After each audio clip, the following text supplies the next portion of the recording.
로마서 9장 14절에서 18절 말씀을 통해서 긍휼히 여기시는 하나님이라는 제목으로 하나님 말씀을 함께 나누겠습니다. 우리가 주일날 오후에는 로마서 말씀을 이제 1장부터 시작해서 중반을 넘어서서 이제 9장을 나누고 있습니다.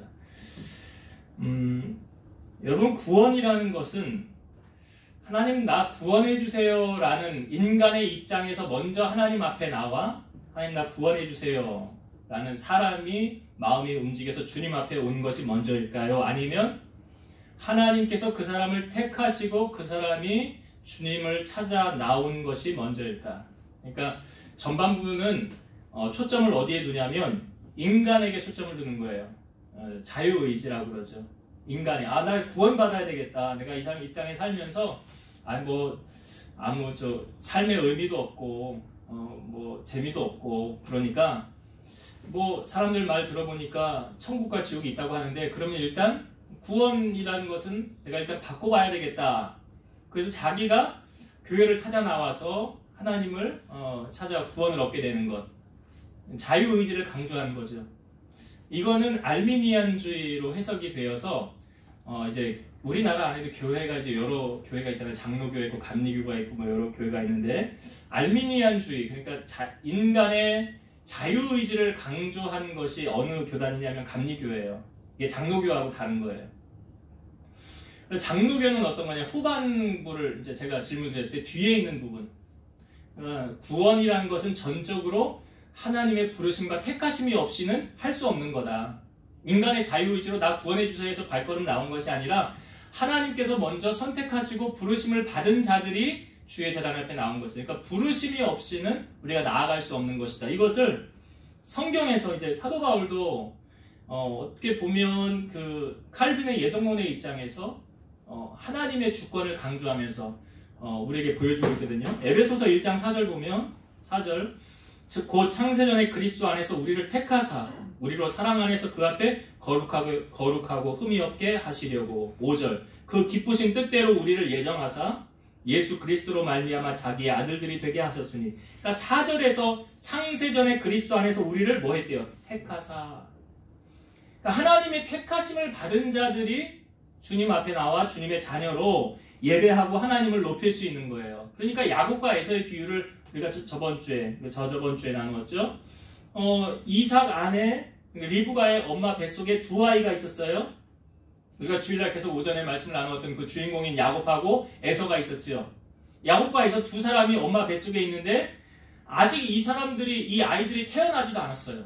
어떤 선이나 악을 행하지도 않았어요. 그런데 성경은 뭐라고 말하느냐? 자, 한번 성경을 봅시다. 11절. 우리가 읽지는 않는데 11절의 말씀. 11절. 여기 그 자식들은 누굴 말합니까? 야곱과 에서예요. 그 리브가 엄마 뱃속에 있는 그 쌍둥이, 그 자식들이 아직 나지도 아니하고 무슨 선이나 악을 행하지 아니한 때에 택하심을 따라되는 하나님의 뜻이 행위로 말미암지 않고 오직 부르시는 이로 말미암아 서게 하려 하사. 그러니까 두 아이가 아직 선도 행하지 않고 악도 행하지 않았는데 하나님께서 이미 어떻게 정하셨다는 거예요? 12절 봅시다. 12절 13절 리브가에게 이르시되 큰 자가 어린 자를 섬기리라. 큰 자는 누구예요? 첫째 에서. 그리고 작은 자는 야곱.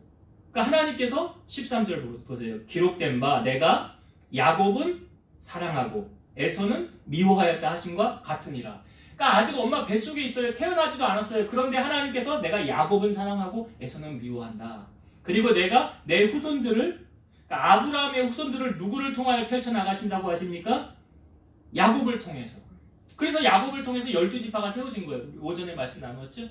그리고 야곱을 통해 하나님의 나라가 이루어진 거예요. 그런데 이건 야곱이 착한 일을 많이 해서? 아니, 우리가 보기에는 야곱은 오히려 더 인간적인 속성이 더 많이 드러났잖아요. 에서에 대해서는 우리에게 자세하게 보여주고 있지는 않지만 그럼에도 불구하고 무엇을 말합니까? 하나님께서 누구를 택하셨대요? 야곱. 그러니까 우리가 구원을 받은 것이요, 어떤 우리의 행위로 말미암는 구원이 아니에요. 그냥 하나님의 전적인 은혜예요. 이거 다른 걸로 표현되어질 수 없어요. 불가항력적인 하나님의 은혜, 무조건적인 선택이에요.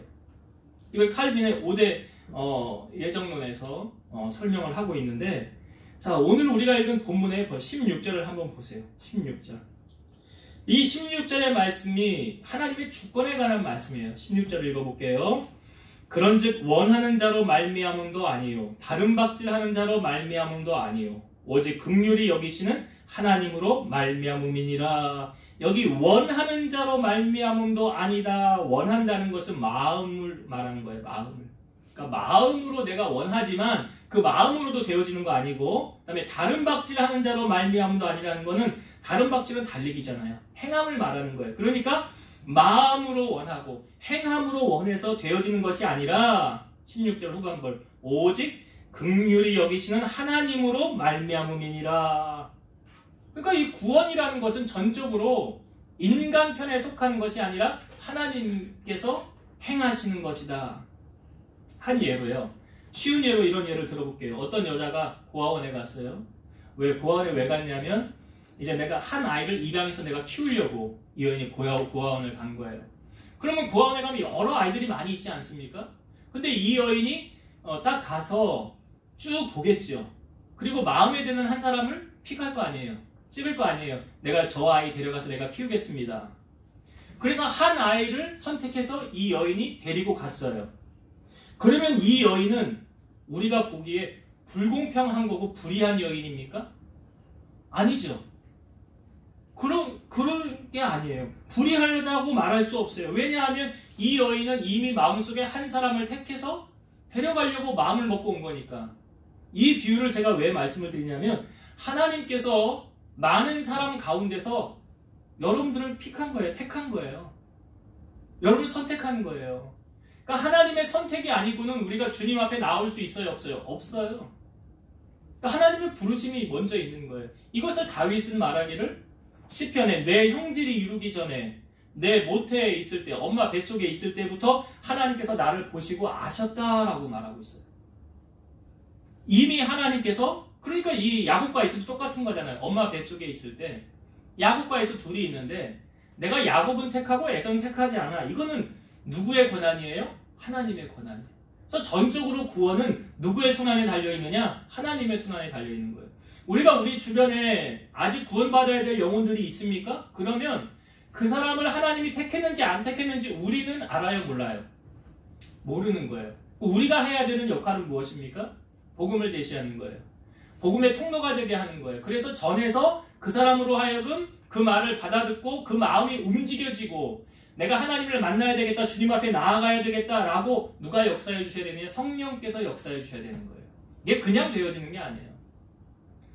그래서 우리는 전할 따름이고 그 모든 일을 이루어 가신 분은 누가 하시느냐? 하나님이 하시는 것이다.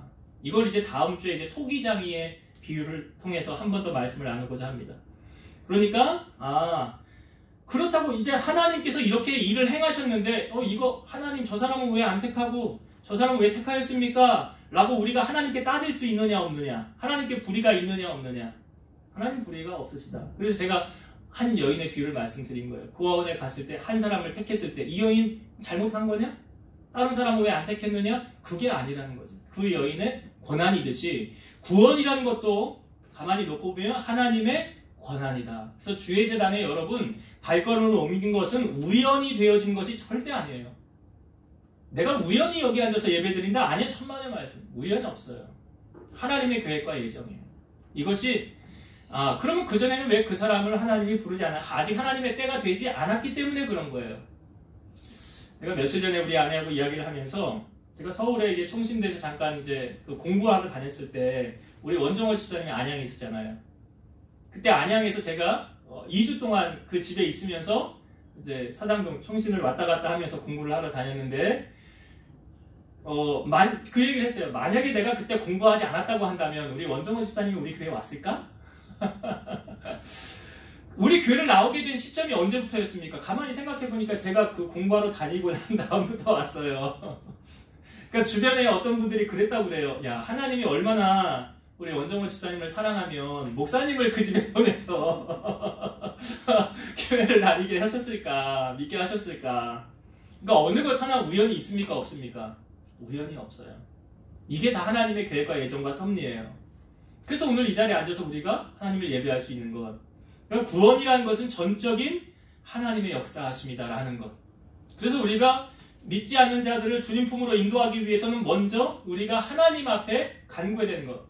그래서 이런 교회에서 이런 운동들 많이 합니다. 태신자 운동이라고 해서 전도할 사람의 명단을 가지고 하나님 앞에 기도할 때 내가 이미 이제 아이가 여러분 세상에 나올 때 어떻게 나옵니까? 엄마 뱃속에 보통 10달이 있죠. 10달 있다가 나오는 거와 똑같이 내가 이 사람을 품고 내가 기도하는 거예요. 하나님 앞에. 이걸 태신자 운동이라고 그럽니다. 아이를 낳는 것과 같은. 그래서 먼저 하나님 앞에 기도. 왜 그렇습니까? 왜 이걸 해야 됩니까? 구원은 누구 손 안에 있다고요? 하나님. 하나님이 움직여 주셔야 되는 거예요. 우리는 하나님 앞에 기도할 뿐이고.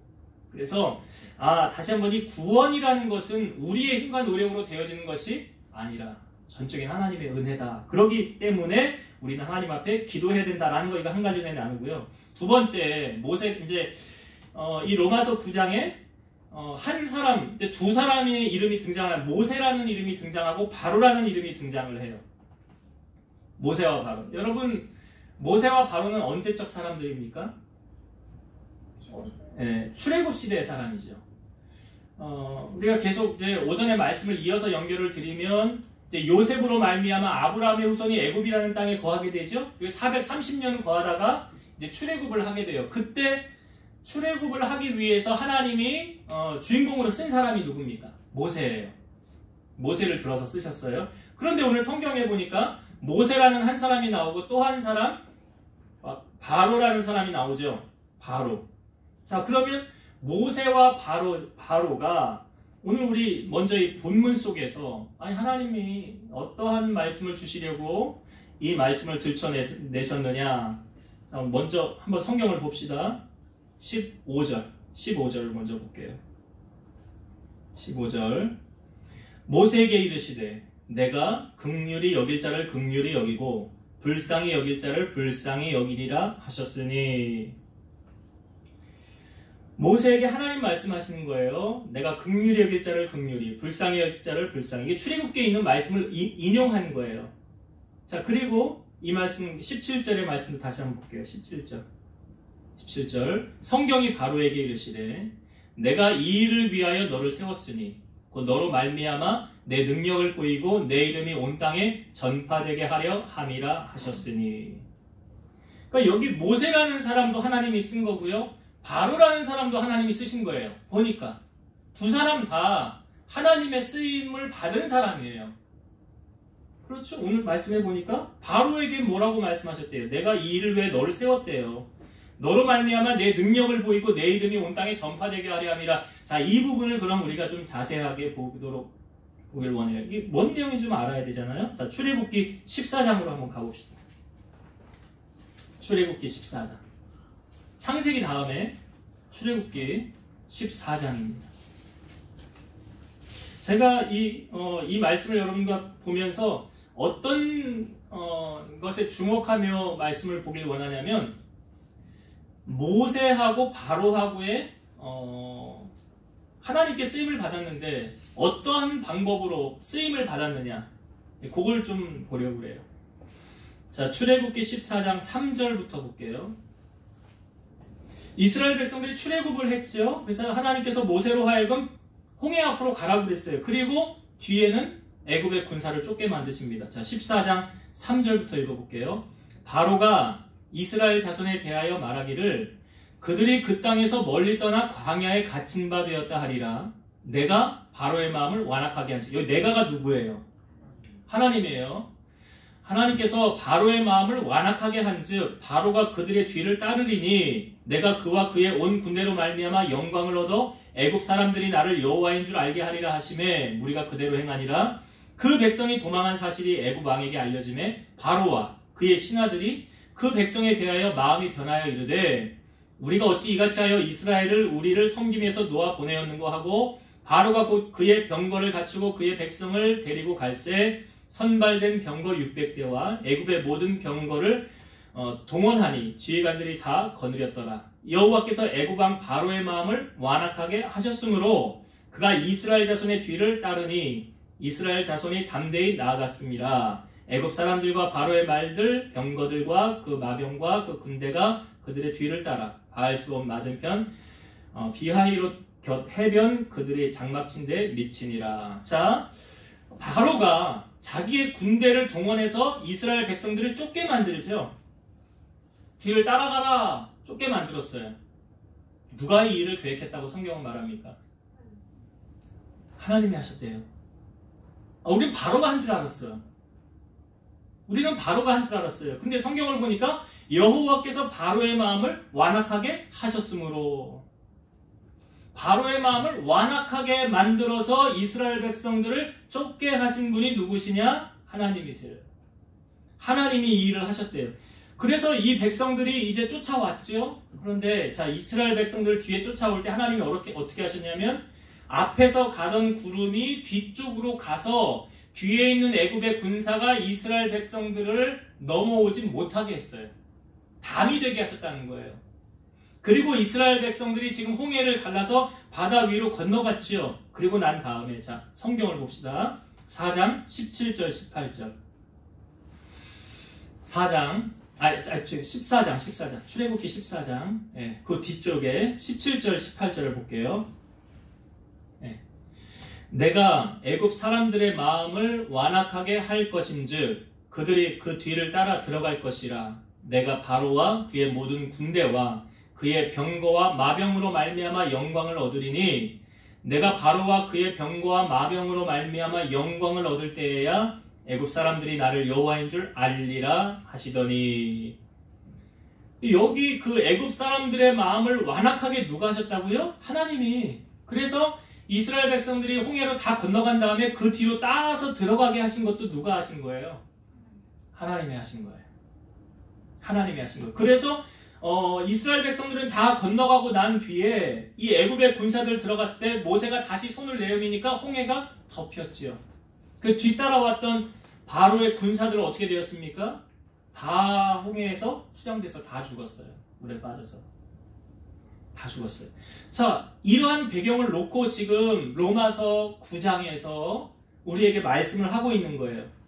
하나님께서 그럼 바로의 마음을 이렇게 완악하게 하셨구나. 어떤 메시지를 주시려고요? 자, 오늘 로마서 9장 18절 마지막 절의 말씀을 한번 보세요. 로마서 9장 18절 우리가 읽은 본문의 마지막 절 봅니다. 그런즉 하나님께서 하고자 하시는 자를 긍휼히 여기시고 하고자 하시는 자를 완악하게 하시느니라. 바로의 마음을 완악하게 하신 분이 누구시라고요? 하나님이시죠. 긍휼하게 하시는 것도 누가 하시는 거라고요? 하나님이 하시는 거예요. 그러니까 성경의 잠언 21장 1절에 왕의 마음이 여호와의 손에 있음이 마치 본물과 같아서 그가 임의로 인도하시느니라. 하나님께서 그 마음을 주장하시는 거예요. 저는 여기서 이렇게 요거 한 가지 은혜 나누고 마치려고 합니다. 여러분이 하나님께로 쓰임받기를 원한다면 모세처럼 쓰임받고 싶습니까? 바로처럼 쓰임받고 싶습니까? 그렇죠. 네. 바로도 하나님께 쓰임을 받은 거예요. 어떤 도구로요? 악한 도구. 주인공을 세우는 도구. 여러분, 하나님의 역사를 가만히 보면 하나님께서 어떤 한 사람을 세우기 위해서 보조자를 붙입니다. 쉬운 예를 드리면 다윗을 세우기 위해서 누구를 붙였어요? 사울왕을 붙였잖아요. 네? 그런 원리로. 그러니까 하나님의 나라의 역사에 내가 주인공으로 쓰임받기를 원하지 않아요, 우리? 네.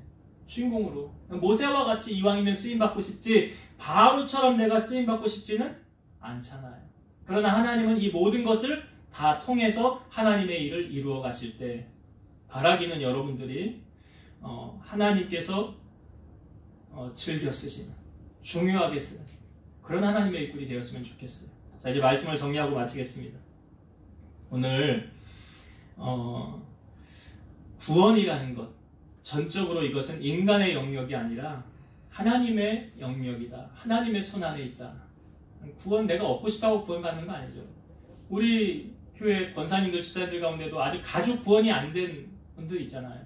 그거 얼마나 가족들을 구원하고 싶은 마음이 있겠습니까? 근데 그거 내가 하고 싶다고 되어지는 거 아니잖아요. 결국 누가 하셔야 됩니까? 하나님이 하셔야 되는 거예요.